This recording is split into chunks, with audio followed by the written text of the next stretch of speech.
he was saying. And of course, bringing it back to the Drake and Kendrick Lamar of it all, some saying that Drake would have put on a better performance. Which here, I'll say two things. The first is, I would love to know your thoughts about the performance. What was your reaction? But then also too, I'll say, there was a very real question of, would he perform Not Like Us at the Super Bowl? Because while Kendrick performing that song at the Super Bowl was seen as kind of a victory lap, notably, Drake is also suing UMG for defamation over the song. Right? Like, this is an active thing that's happening, and he's accusing the label of releasing and promoting a song that included false pedophilia allegations that are against him. And actually, before yesterday's game kicked off, Drake's legal team issued a statement ahead of time, taking aim at UMG and saying it is, quote, masquerading as a champion of artistic freedom by calling its actions merely entertainment, but saying there is nothing entertaining about pedophilia or child abuse in the real world. And with that, saying that they are confident in the evidence that they have in this case. But then finally, with everything Super Bowl related, let's talk about Kanye. Right in that, because Kanye did another one of those Super Bowl commercials that he just shot on his phone. With the one last night showing him sitting in a dentist chair, talking to his phone and telling people to go to Yeezy.com. And well, last night there were a number of different things you could get. As of this morning, Kanye West is just straight up selling swastika shirts. Just a white shirt with a swastika on it. It's labeled HH01, which the ADL said is code for Hail Hitler. And while you also had the ADL issuing a statement condemning Kanye for this, they were not alone. There were tons of other people doing it as well. With people, among other things, outraged that he was even able to buy a Super Bowl commercial for Nazi merch. With some adding, obviously Kanye is an idiot and deserves any backlash, but Fox sold him advertising space during the biggest TV event. They should be catching flack too. Though this new product launch, it's really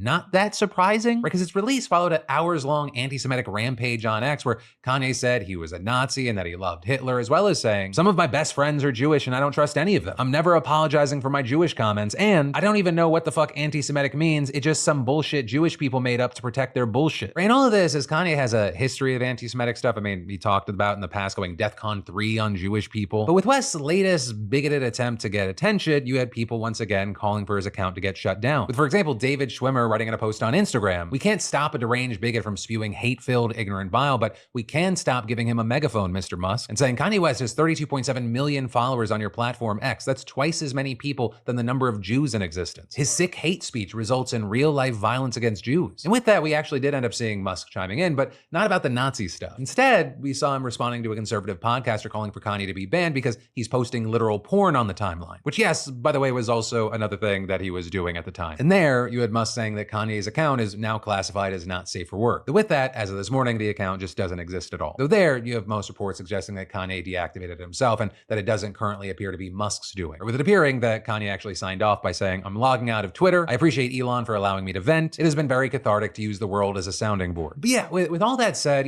this is a news show, but I also want it to be a conversation. So I gotta pass the question off to you. What are your thoughts here? Reactions, opinions, your reasoning, anything and everything. I'd love to see in those comments down below. Actually, whether it be this first story or anything else I covered today. And actually, some of your comments may make the show tomorrow in commentary. But then, to move on to other big news, we need to talk about how Elon Musk and JD Vance, right, two of Trump's closest allies, they are now openly suggesting that the courts do not in fact have the power to block Trump's actions. And so there's this growing crisis and question of, well, what happens if they just ignore the law? Or what happens when the executive branch just says, oh, the judiciary's authority to serve as a check on executive power? No, that's not a thing. With that, this whole conversation goes back to this battle over Doge and whether or not it has the authority to access the Treasury Department's payment system. Because, Musk and much of the Doge team, they're reportedly special government employees, which is a class of federal worker that face less strict rules on ethics and financial disclosures than other staff. And with all that, you might have seen one 19-year-old Doge employee who was reportedly fired from a previous internship with a cybersecurity firm for leaking internal information to competitors. Not to mention, Trump's been granting temporary security clearances to officials who haven't been fully vetted. With all of that being part of the reason why alarm bells were ringing when Doge demanded access to the payment system. A system which not only disperses trillions of dollars in federal spending every year, but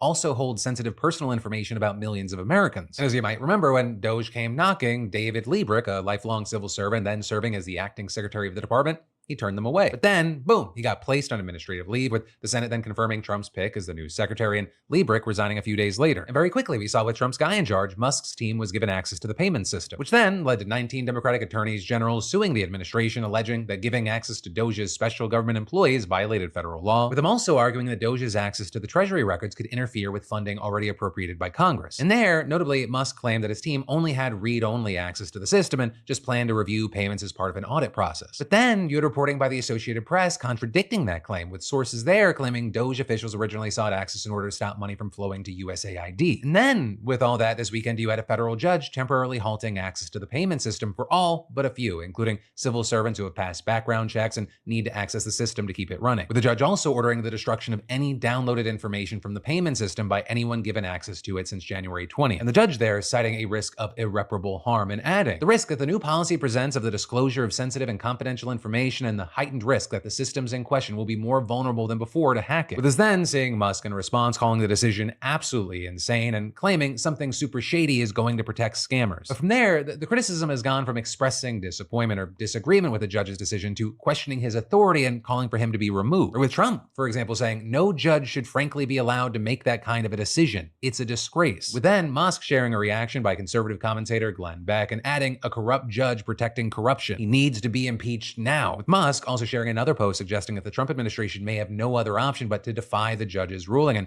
finally, you had JD Vance piling on, writing on X, if a judge tried to tell a general how to conduct a military operation, that would be illegal. If a judge tried to command the attorney general in how to use her discretion as a prosecutor, that's also illegal. Judges aren't allowed to control the executive's legitimate power. And this is notably Vance, who's a graduate of Yale Law School, suggested more than once in the past that presidents like Trump can and should ignore court orders if they think it infringes on their rightful executive powers. While this post didn't go quite that far, it arguably carries more weight now that he is vice president. And so with that, you have people like one NYU law professor highlighting Vance's use of the words legitimate powers and pointing out that the judiciary is the branch with the power to decide what a president can legitimately do or not do, and going on to say, the concern is that the vice president's statement could be taken to suggest that the executive branch is prepared to refuse to comply with a court order based on the president's own view that he has a power that the courts have concluded he does not. And adding, a president who orders his officials not to comply with court orders would be creating a constitutional crisis. And this, as you also had people like Liz Cheney putting it more bluntly, writing on X that if you disagree with a ruling, you can appeal, and adding, you don't get to rage quit the republic just because you are losing. That's tyranny. And with all that said, I do want to be clear. At this point, the Trump administration is reportedly complying with the order and seeking legal recourse. With us seeing today, for example, the DOJ filing a motion to have the judge's order lifted, claiming that the, quote, remarkable intrusion is unconstitutional and should be dissolved immediately. And then, otherwise, there's a hearing set for February 14th. And of course, with all this, it's important to remember this is just one of Trump's efforts that have been met with legal roadblocks since he took office. We've seen judges already stop him, at least temporarily, from ending birthright citizenship, putting thousands of USAID workers on leave, and